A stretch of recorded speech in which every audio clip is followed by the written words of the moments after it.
मित्रांनो, जेव्हा नवरा 10 वर्षांनी परदेशातून परतला तेव्हा त्याची पत्नी रेल्वे स्टेशनवर चहा विकत होती.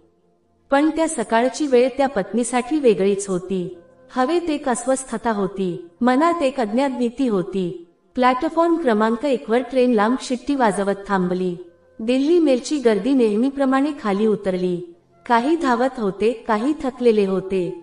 पण संगीताची नजर हातात बॅग, हलकी दाढी, चेहऱ्यावर थकवा आणि डोळ्यात शोध घेऊन खाली उतरणाऱ्या व्यक्तीवर थांबली. तो अजय होता. हा तोच अजय होता जो एकदा संगीताला त्याची पत्नी म्हणत सोबत घेऊन गेला होता. नंतर तो परदेशात गेला आणि परत येण्याचे आश्वासन देत गायब झाला. संगीताचा श्वास थांबला. तिच्या हातातला चहाचा ग्लास थरथर कापू लागला. पुढे काय झाले हे जाणून घेण्यासाठी व्हिडिओच्या शेवटपर्यंत थांबा. मित्रांनो, ती सकाळ संगीतासाठी इतर सर्व सकाळसारखीच होती, साध्या आशेने भरलेली आणि पती अजयच्या येणाऱ्या फोनची वाट पाहण्यात घालवली. खरं तर अजय आणि संगीताचे लग्न होऊन 3 वर्षे झाली होती जेव्हा अजयने परदेशात जाण्याचा निर्णय घेतला. त्यावेळी त्यांच्याकडे फारसे पर्याय नव्हते. गावाच्या सीमा आता अजयला लहान वाटू लागल्या.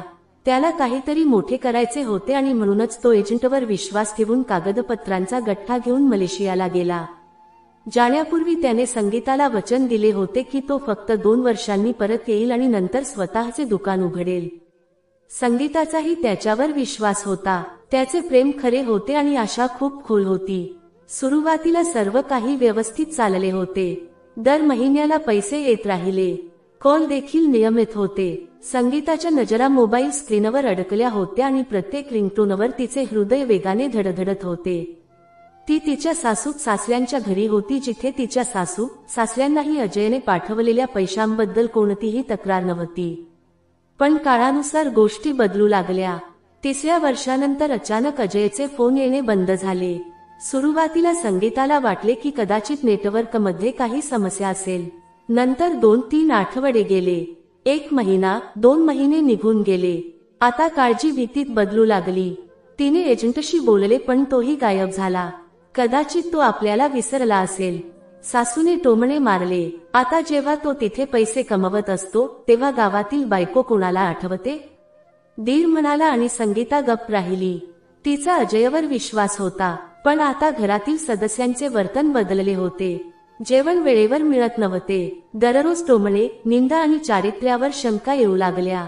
एके दिवशी तिच्या सासूबाईंनी तिला स्पष्टपणे सांगितले की ती घरावर ओझे बनली आहे. तिचा नवरा इथे नसताना तू इथे का आहेस? तुझ्या माहेरी निघून जा. तिचं माहेरच घर म्हणजे तिच्या वडिलांच्या मृत्यूनंतर उद्ध्वस्त झालेले घर होते, जिथे तिची आई आता एका नातेवाईकाकडे आश्रय घेत होती. ती तिथे कशी जाऊ शकत होती? मग एके दिवशी सकाळी ती अंगणात पाणी भरत असताना तिच्या दीराने तिच्या कपड्यांवर चुकीची नजर टाकली. तिने विरोध केला तेव्हा तिच्या सासूबाईंनी उलट तिलाच दोष दिला की तूच सर्वांना चिथावणी देत आहेस. तू आमची बदनामी करत आहेस. या घरातून चालती हो. संगीताने शांतपणे 2 जोडी कपडे, 1 फोटो आणि अजयची जुनी पत्रे असलेली बॅग उचलली आणि कोणताही आवाज न करता ती घराबाहेर पडली. बाहेर तिच्यासाठी कुठेही जागा नव्हती. बाहेरचे जग तिच्यासाठी अज्ञात होते, भयावह होते, पण संगीताच्या आत आग जळत होती.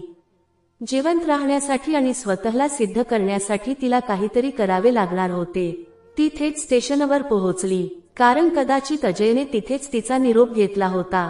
त्याने शेवटच्या वेळी सांगितले होते की तो नक्कीच तिथे परत येईल. स्टेशन आता तिच्यासाठी एक प्रतीक बनले होते, वाट पाहण्याचे, आशेचे आणि आता कदाचित तिच्या आयुष्याच्या नवीन सुरुवातीचे. त्या दिवशी तिने स्टेशनवर अनेक लहान दुकानदारांना चहा आणि पकोडे विकून उदरनिर्वाह करताना पाहिले. तिच्याकडे ना दुकान होते ना अनुभव, पण तिच्यात स्वाभिमान आणि जगण्याची इच्छा होती. संगीताला एका कोपऱ्यात एक लहान चहाचा टपरी चालवणारी एक वृद्ध महिला दिसली. ती तिच्याकडे गेली आणि म्हणाली, मला काम हवे आहे, कोणतेही काम असेल तरी चालेल.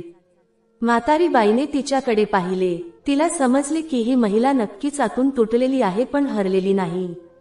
ती म्हणाली, उद्या सकाळी ये, तुला भांडी धुवावी लागतील आणि ग्राहकांना चहा द्यावा लागेल. संगीताने होकार दिला. ती रात्र तिने तिथेच स्टेशनवरील एका बाकावर घालवली.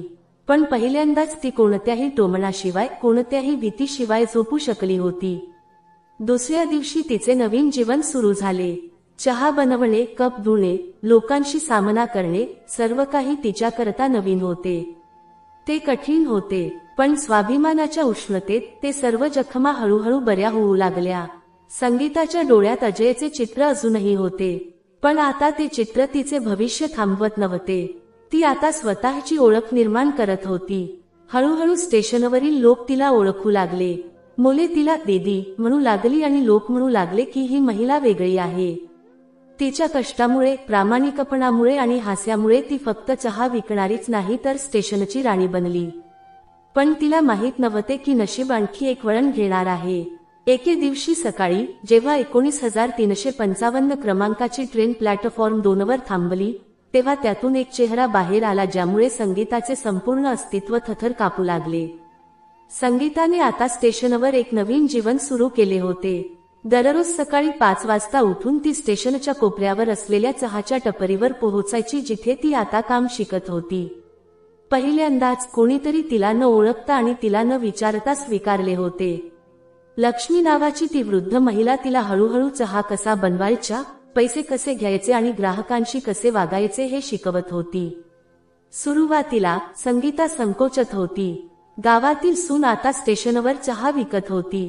लोक तिच्याकडे पाहत होते, तिच्याबद्दल कुजबुजत होते, पण तिने ठरवले होते की आता कोणीही तिच्याकडे पाहणार नाही. फक्त तिची मेहनतच तिची ओळख बनेल. एके दिवशी लक्ष्मी आई तिला प्रेमाने म्हणाली, मुली, लोक काय म्हणतात ते पाहू नकोस.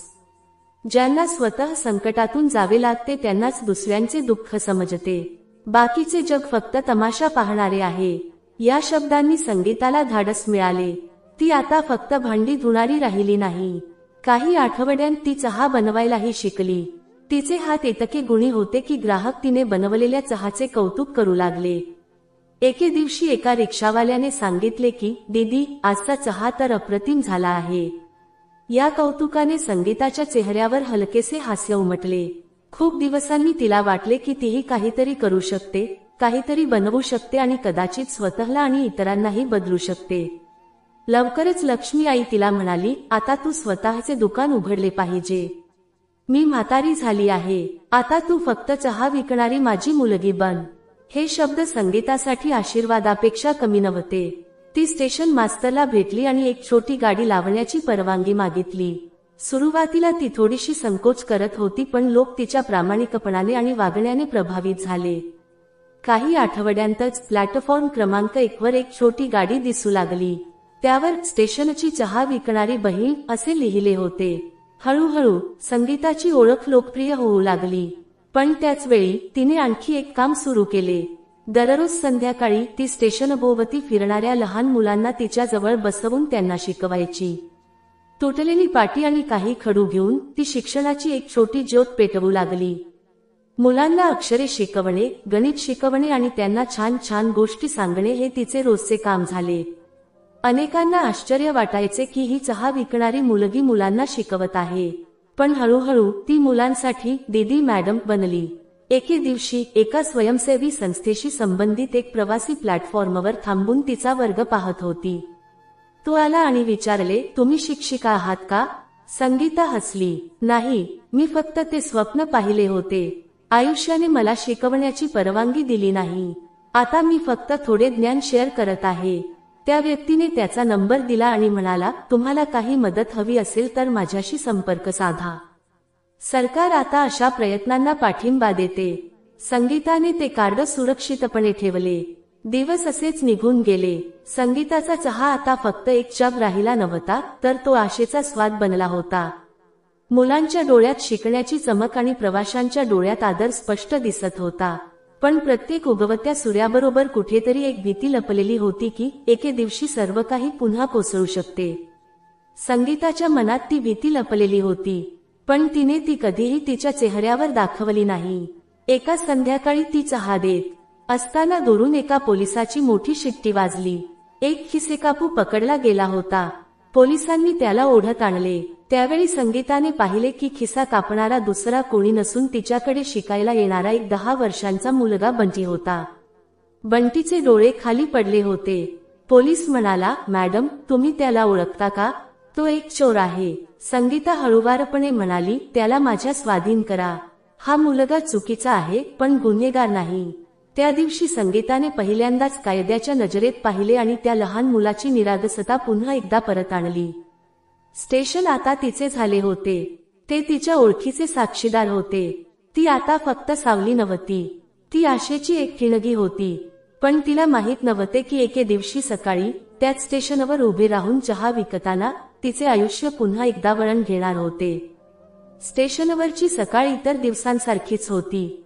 चहाचा वास, गाड्यांचे आवाज आणि प्रवाशांची गर्दी. संगीता तिच्या स्टॉलवर व्यस्त होती. ती चहा उकळत होती, ती मुलांना पाटीवर शिकवत होती आणि हसतमुखाने प्रत्येक ग्राहकांना चहा सुद्धा देत होती. पण त्या सकाळी काहीतरी वेगळेच होते. हवेत अस्वस्थता होती, हृदयात एक अज्ञात भीती होती. प्लॅटफॉर्म क्रमांक 1 वर ट्रेन लांब शिट्टी वाजवत थांबली. दिल्ली मेलची गर्दी नेहमीप्रमाणे उतरली. काही धावत होते, काही थकलेले होते. पण संगीताची नजर हातात बॅग, हलकी दाढी, चेहऱ्यावर थकवा आणि डोळ्यात शोध घेऊन उतरणाऱ्या व्यक्तीवर थांबली. तो अजय होता. तोच अजय ज्याने कधी काळी संगीताला त्याची पत्नी म्हणत आयुष्यभर सोबत राहणार असल्याचे वचन दिले होते. आणि नंतर तो परदेशात गेला होता आणि परत येण्याचे आश्वासन देत गायब झाला होता. संगीताचा श्वास थांबला. तिच्या हातातला चहाचा ग्लास थरथर कापू लागला. मुलांचे आवाज पार्श्वभूमीत विरळ झाले. जणू वेळ जागीच थांबला होता. अजयची नजर इकडे तिकडे कोणाला तरी शोधत होती आणि मग त्याची नजर संगीतावर पडली. चहा विक्रेत्याचा ड्रेस, हलका घाम, सिंदूर नव्हता पण चेहरा तोच ओळखीचा पण बदललेला होता.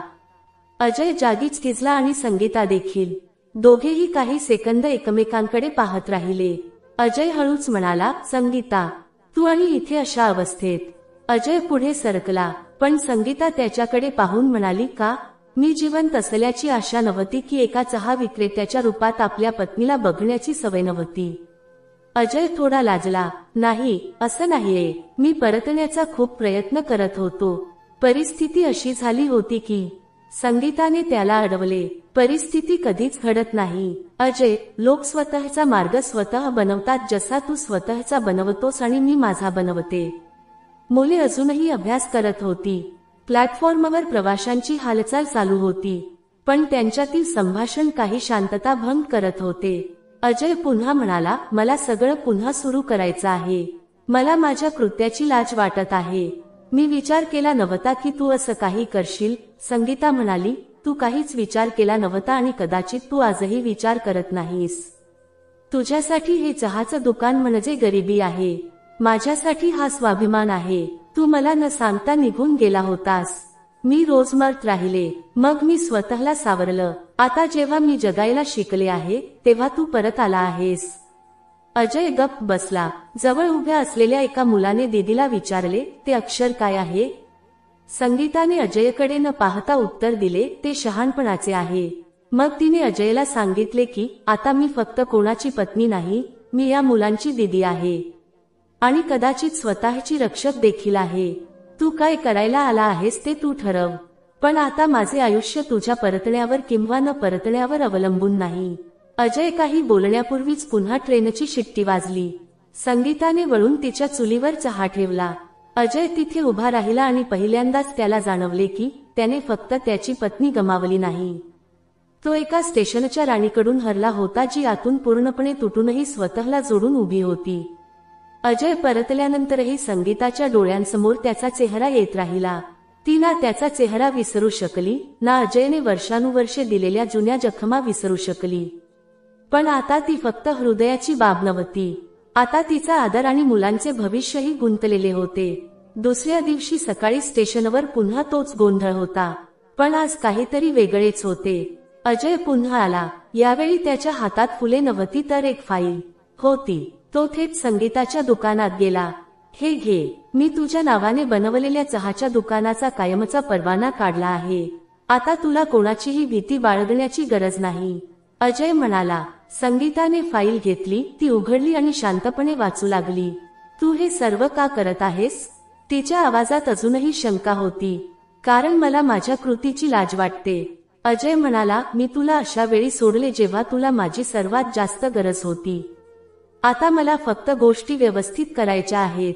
संगीताने फाईल परत केली. परवाना माझ्या मेहनतीने मिळेल, तुझ्या उपकाराने नाही. फक्त तू परत आलास म्हणून माझे त्रास संपणार नाहीत.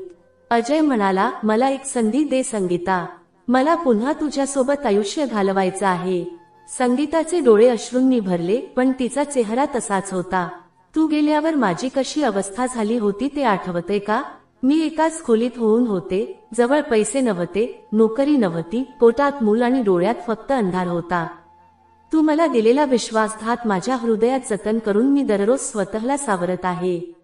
मी तुला माफ करू शकते, पण आता तुझ्यासोबत आयुष्य घालवणे माझ्या स्वाभिमानाच्या विरुद्ध आहे. अजय काहीही बोलू शकला नाही. तेवढ्यात एक अधिकारी आणि 2 पोलीस प्लॅटफॉर्मवर आले.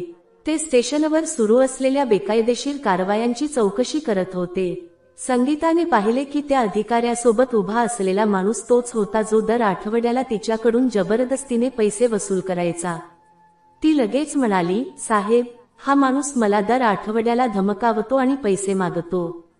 मी नकार दिल्यावर माझी गाडी उडतो. अजयने अधिकाऱ्याला सांगितले, मी एक NRI आहे आणि या स्टेशनवर एका NGOद्वारे गरीब महिलांसाठी मदत पोहोचवण्याचा प्रयत्न करत आहे.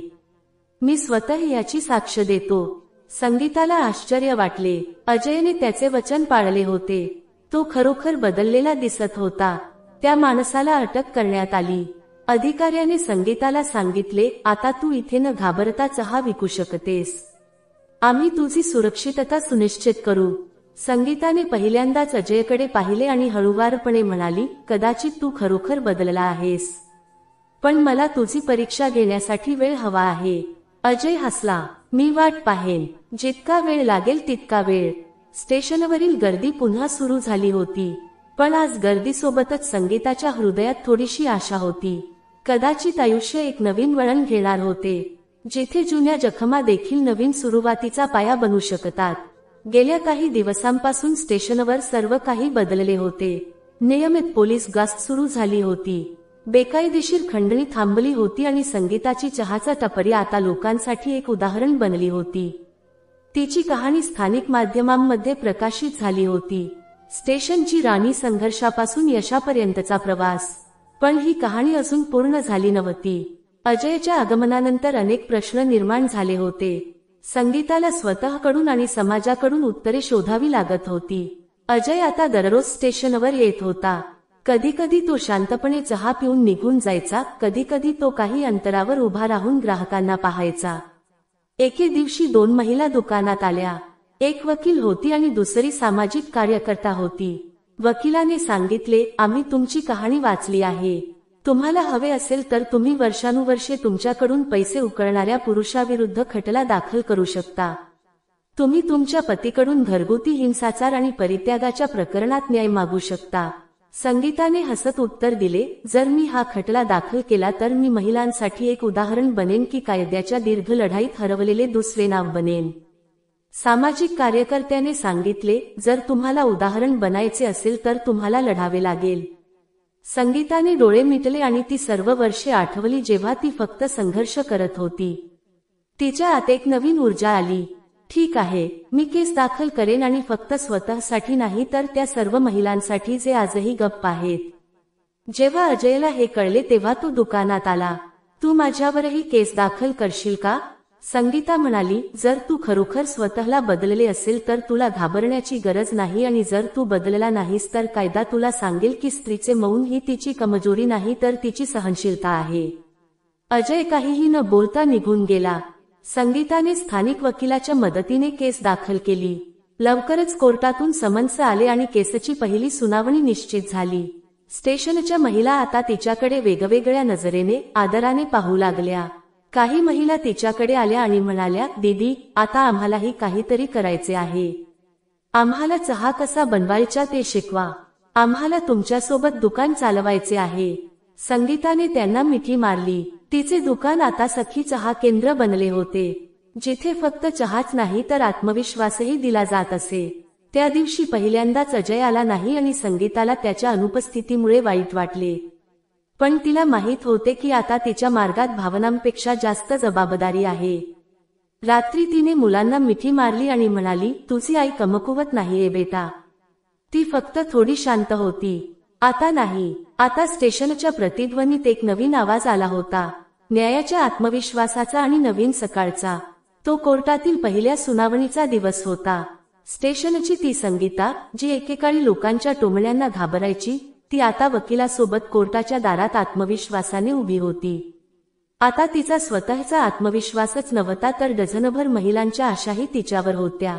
अजय आधीच कोर्टात उपस्थित होता. त्याच्या चेहऱ्यावर तणाव होता, पण त्याच्या डोळ्यात पश्चात्तापाची झलकही होती. जेव्हा दोघेही कोर्टरूममध्ये समोरासमोर उभे राहिले, तेव्हा काही क्षणांसाठी तिच्या डोळ्यासमोर भूतकाळातील सर्व आठवणी तरळल्या. लग्नाची पहिली रात्र, परदेशात जाण्याचा निरोप आणि नंतर वर्षानुवर्षे एकटेपणा. न्यायाधीशांनी केसची पहिली सुनावणी केली. संगीताच्या वतीने वकिलाने जोरदार युक्तिवाद केला.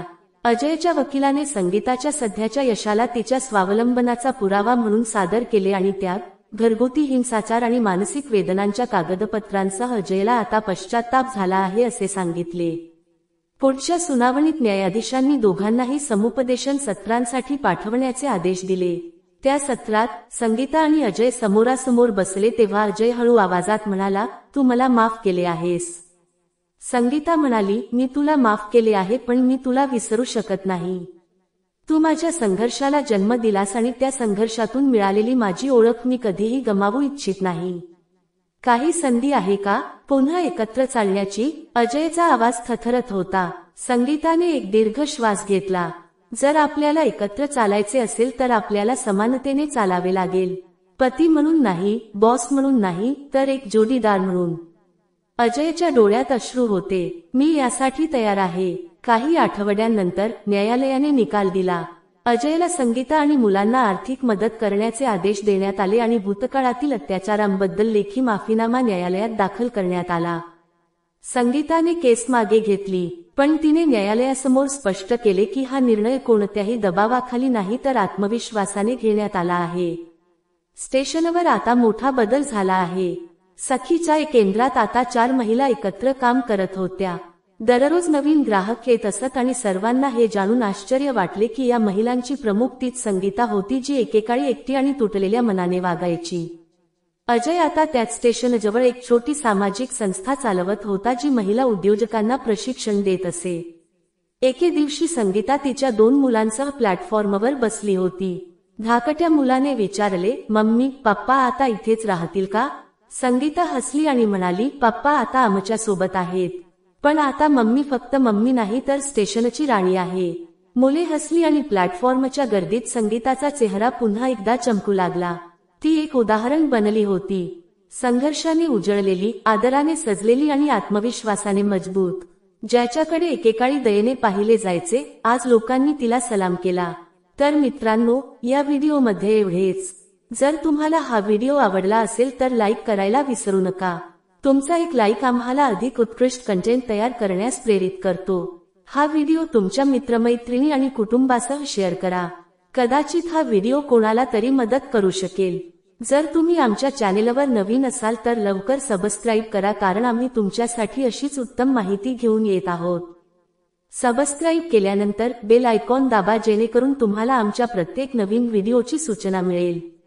आम्ही तुम्हाला सर्वोत्तम कंटेंट देण्याचा प्रयत्न करतो. तुमच्या सूचना आमच्यासाठी खूप खास आहेत. तुम्हाला हा व्हिडिओ कसा वाटला ते कमेंटमध्ये सांगा.